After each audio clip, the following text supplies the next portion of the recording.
Have you ever noticed that what you're trying to do when it comes to your health, that it does not work within the realities of the education system?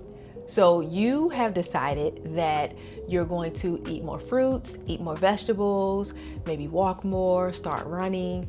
But then once the school year comes, all of that then declines, it decreases. You're really not doing it as much as you desire to. So you're still paying attention to what's happening with your mind and your body and your stress. And you're still trying to make sure you are moving forward, but you're not able to be as effective as you desire to be. And so when you think about the education system, so I have been in the education system now going on 10 years, okay? I first started out working in healthcare, working in cardiac rehabilitation, working at physical therapy offices, working with sick people and with people who were well. And so when I took all of that science information and brought it over into the biology classroom, I started to notice what was happening to everybody else, right? Everybody else was falling sick. Everybody else was like, oh, I'm pre-diabetic. Everybody else, meaning my colleagues, were starting to deal with different health issues. Now, what I originally thought was maybe this just has something to do with age, right? Maybe you're just aging, maybe you're just getting older. But then one day I was standing in the middle of my classroom in my how old was I? Like early 30s, standing in the middle of my classroom during a planning period. It was probably like my 4th year in education, and the room starts to spin out of control. And I did not know what was going on. So my heart starts beating profusely next, right? And so I try to tell myself, okay, just breathe, just calm down, just breathe. But that only made me more concerned. It made my heart beat even more faster because I was just worried. I don't know what's going on. I'm not teaching. I'm just standing here, cleaning my classroom. And so the first thought that went through my mind was, I have got to get out of here, make it to the nurse office before I end up passing away in here, right? And so when I think back to that moment, that should have never been a thought in my mind, that here I am at work, standing in the middle of my classroom, and the first thought that comes to mind is, I don't want to lose my life while I'm here. And I don't think we understand as educators how serious it is when you're dealing with health issues in the education system, or that might be a result of being a part of the education system, because you're dealing with this urgency all the time. You're always having to plan, you're always thinking, you're always deciding, you're always maybe working beyond your capacity. And what that ends up turning into is different health issues. So now you're dealing with high blood pressure. You're not really eating the healthy way that you want to, even though you decided you're going to eat more fruits and vegetables, but now you are grabbing towards the chips, you're going to the snack machine a lot, you're just grabbing quick snacks. So now you're dealing with high cholesterol, you're pre-diabetic, you're not really moving as much as you want to, you're doing a little bit of something anytime you possibly can, but it isn't enough. And so the fact that I even had that thought became a reality to me, that the education system, I refuse to lose my life to it. I would not lose my life, I would not lose my health to the education system. So I quickly made my way down to the school clinic, and she sat me down, gave me a cup of water, took my blood pressure, and told me that my blood pressure was through the roof. She asked me if I wanted her to call an ambulance. I told her no, just call my husband. I was thinking about everything that I had done, and I started to think about my kids. That was my first thought. My first thought was my children. My first thought was my family. My first thought was not what the education system, what's going to happen tomorrow. If I don't come in tomorrow, who's going to take over? If I don't come in tomorrow, oh my gosh, it's going to be an inconvenience for somebody else because I don't have a sub and I need them.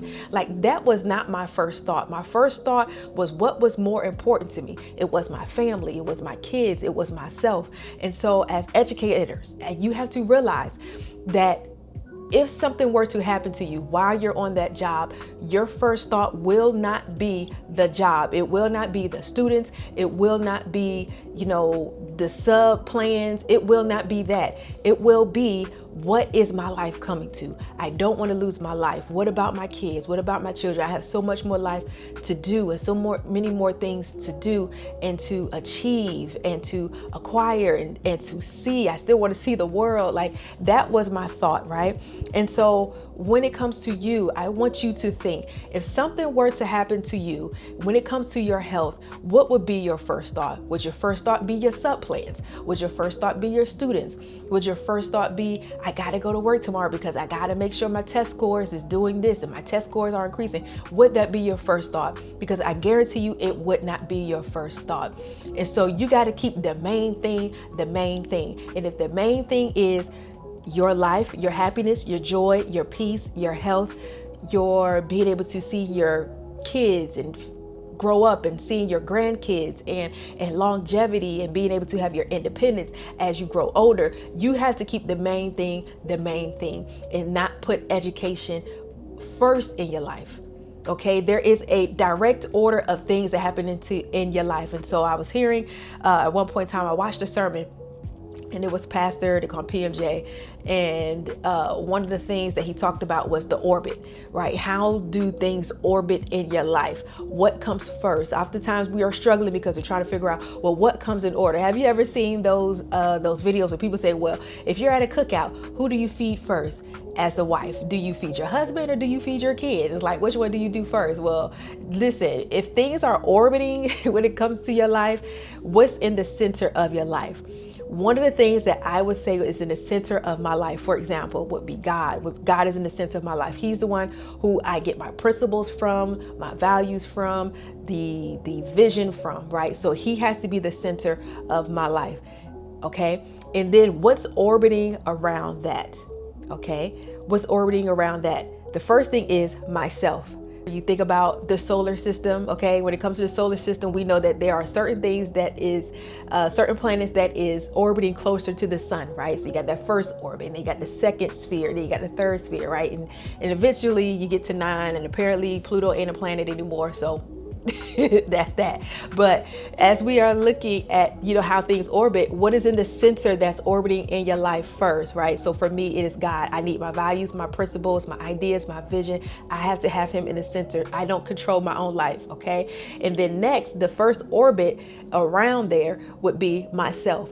I can't be any good if I don't have a direct source, if I'm not closest to him. Okay, I got to be there. And then what comes next? Then comes my family. My family then orbits in the next sphere. And then the next one would be, my job. My job isn't the first thing that's closest to me. Education isn't the first thing that's closest to me. Is it orbiting around my life? Yes, it is. But it doesn't get first center. It doesn't get to orbit first. It orbits a little bit further out. And so I still pay attention to it, right? And so some people say, well, you got to balance, you got to juggle, and you got to be able to have work-life balance. I don't believe there is a balance. I do believe there is an orbit. And certain things that orbit closest to me get my closest attention. And then the next thing gets closest to, and then the next thing, right? And so my health is in there. When I orbit, my health is in there. When I'm orbiting first, my health is a part of it. And so for you, what gets your orbit? Maybe you need to stop trying to put things in 1, 2, 3 numerical order and now allow things to orbit, okay? Because when you allow things to orbit, you don't have to worry about balance, because as we say, or as I say, balance is bogus. There are going to be seasons in your life where, yes, education might be up front and then, something else might be in the back, but you should never be last. You should never be last in your orbit. You should always be first, because you can't be good to nobody anyway until you are good to yourself. So why are you trying to put yourself last? And now you're showing up over capacity, lacking energy, high stress, health declining. You're no good to nobody. Okay. And so you can't even allow other people, you would never allow other people to get the last pieces of you. So why are you allowing you to get the last pieces of you? You cannot do that. Don't do that. I encourage you to no longer do that. Okay, and so follow the orbit. I want you today to like sit down on a piece of paper and put, where do things orbit? Do I have my orbit wrong? Am I trying to put things in numerical order? Maybe you shouldn't do that, okay? Because then you have to decide, well, how do I balance all of this? Well, then you get guilt, because it's like, okay, if I don't put them first or this first, then now I feel guilty.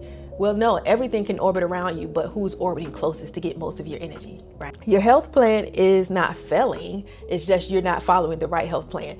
So you are following this health plan. You're following the I'll Start Monday health plan. When you start on Monday, every Monday you're resetting. Okay, that is going to cause you to be inconsistent and feel like your health plan is failing. You're following the reactive healthcare plan. That means you go to the doctor tells you you're pre-diabetic, and you go, oh man, I now need to move, right? So you're following this reactive healthcare plan. And so that's going to cause you to be inconsistent and feel like you're failing in your health plan. You're also following the generic wellness plan. So you're seeing things on Pinterest, on Instagram, on YouTube, things that are just random and not personalized to what you need. You haven't talked to someone like myself to say, what should I do next? So listen, before I even move forward, if you want to talk to someone like me to help you individualize your healthcare plan, I want you to go down into the show notes. I want you to take the educator wellness gap quiz, and this quiz is going to tell you exactly where you need to start individualizing your healthcare plan. Okay, so if you're following the generic wellness plan, you're just looking online, you're seeing what everybody else is doing and feeling like I could just follow this. If you do that, you're going to be inconsistent and feel like you're failing with your healthcare plan. Okay, and then you're following the school break wellness plan. With the school break wellness plan, what that means is you wait until summer break, spring break, winter break, fall break, all the breaks to finally say, okay, I got time now to sit down and focus on myself. But by then it may be too late. By then you're maybe then following the reactive healthcare plan, because now I'm reacting. And so if you are following the school break wellness plan, your wellness plan will be inconsistent and you will always feel like you are failing in your healthcare plan, because that's not a plan. That is not a plan. Okay, that is not a plan. Because how many breaks do you get? You get summer break, spring break, winter break. Well, we got winter break, we got a fall break, we got a Christmas break, right? So 5 times, you mean to tell me that 5 times out of 365 days, you're going to focus on yourself? Like, let's be for real. Would you allow somebody else who you truly love to only focus on themselves 5 times throughout the day? If they say, I only focus on myself 5 times out of the year, you would say, what? Right? And so don't do that to yourself. 5 times that you're focusing on what you need for your health, so that you're not losing your health to the education system. What would be the best plan for you to follow while working in the education system? Because we know when it comes to the education system, there's a lot going on. There's the urgency, that creates that inconsistencies when it comes to you trying to, eat healthy and get moving and do all the things, okay? So I want you to start following a prevention plan. A prevention plan means I don't wait until I get the diagnosis. I don't wait until I see something pop up. Oh, they look like they got abs. Let me just follow that. Like, no, you need to create a lifestyle of habits. Okay. So when you have a preventive plan, the preventive plan becomes a lifestyle. So what would be an example of a prevention plan? Let's say, for example, if every single morning you got up and you said, I want to drink a bottle of water to prevent my kidneys from failing, because I know when I go to school, I may not drink enough water, but if I at least start my day with water, and then at 9 o'clock I drink water, and then at 12 o'clock I drink water, you are now preventing your kidneys from failing. You're preventing your body from holding toxins, okay? Because now, make sure you go to the bathroom too, if that is something you're going to follow, because we know that when it comes to the education system, a lot of times you might not even be able to go to the restroom when you desire to go to the restroom. That is another way that the education system can then affect your health. So listen, follow a prevention plan. A prevention plan means I'm going to try to prevent these things from happening. Okay. Can you prevent everything from happening? No. But can you help your body prevent things from happening? Yes. And so if you follow a prevention plan, then in your mind, it says, I'm doing things to make sure that I am good ahead of time, because I have a vision for my life. One of the visions that I have for my life is that as I get older, I want to make sure that I have my independence as long as I can. My parents right now, they're getting a little bit older, but they have their independence. They're out and about, they're driving, they're running the streets. I want to do the same thing.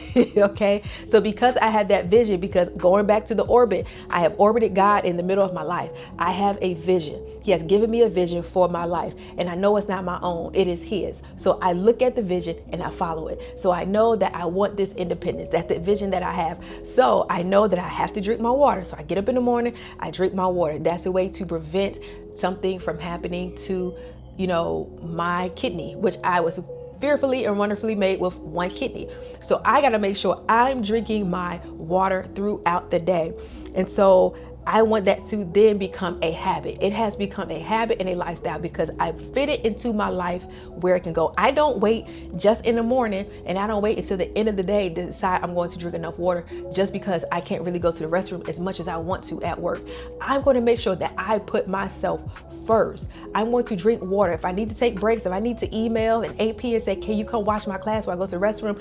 I'm going to do what's necessary to preserve my kidney, because when I think about my kidney, if it were to fail, the first thing that comes to mind will not be, oh my gosh, do I have a sub to cover my class? That's not going to be my first thought whatsoever, at all, point blank, and the period. That would not be my first thought. My first thought would be myself. Can I survive? My children, I want to see them thrive. My marriage, I want to be married long. I'm going to think about all the things that I haven't done yet. I got to make sure I do. That's going to be the first thought that comes to my life. God forbid something were to happen to my one kidney, right? And so I got to make sure that I'm keeping the main thing, the main thing. And the main thing, I can tell you right now, as selfish as this might sound, is not the education system. That's not the main thing that's orbiting in my life. It is God, it is myself, it is my kids, and then education comes somewhere a little bit further down the line. Can I still show up in excellence? Absolutely. I still show up in excellence. I still show up and my students get growth every single year, year after year, even in special education.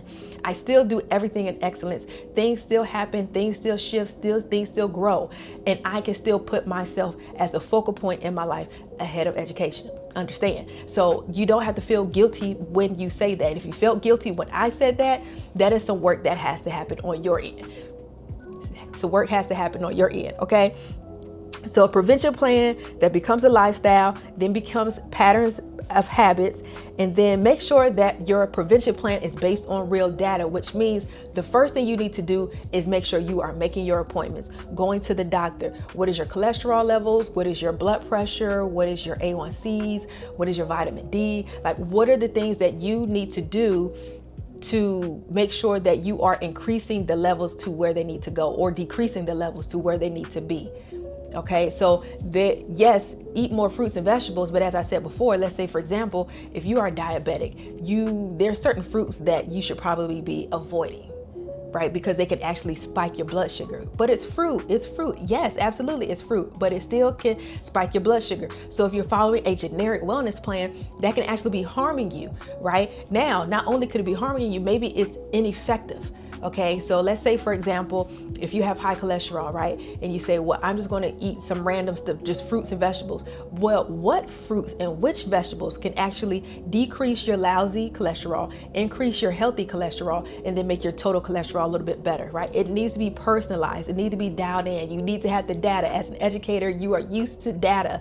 You are used to understanding data. But do you know the data that when your data and the test scores for your health, your A1Cs, your vitamin D, your magnesium, all the things? Do you know that data? Do you know what's happening inside your body? It's not enough to just say, I'm going to follow the person who has abs.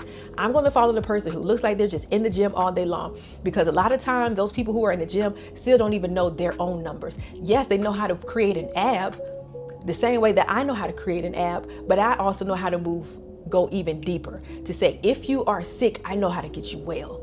These are the steps. Education is not my first lane. Healthcare is, and it still is.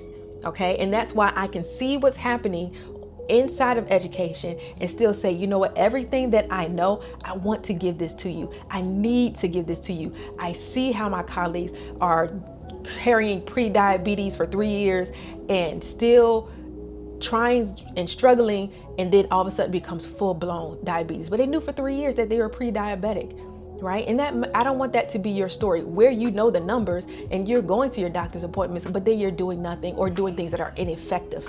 Okay, and so you got to make sure what you're doing is effective. So once you get the data, you got to make sure that what you're doing fits into your work day. I don't want you to only think that when it comes to an individualized health plan, that it only works on the weekends or early in the morning. A lot of people want to say, well, get up early in the morning, you're going to journal, you're going to eat a good breakfast, and at the end of the day, you're going to go on a walk. Okay, well, listen, you could actually do things during the school day. Fit yourself and your health during the school day. Okay, it is absolutely possible. I am doing it myself. Okay, and so if you are listening to this and you want to individualize your healthcare plan, you're tired of having the I'll Start Monday plan, the reactive healthcare plan, the generic wellness plan, the school break wellness plan, and you're ready to be consistent with a full personalized healthcare plan, I want you to go down into the show notes or down into the description or the comments down below if you're watching this on YouTube, and I want you to take the Educator Health Gap Quiz. With that Educator Health Gap Quiz, it's going to show you where you need to first start personalizing your health care plan. Okay, it's going to show you where you might be struggling a little bit and where you need to start developing a personalized healthcare plan first. Okay, first things first. Okay, so go down to the show notes, make sure you take that Educator Healthcare Plan, and then also before you go, I want you to make sure that you click on this video so that you can have a better understanding of where to go next in your healthcare journey. All right, I'll see you in the next video.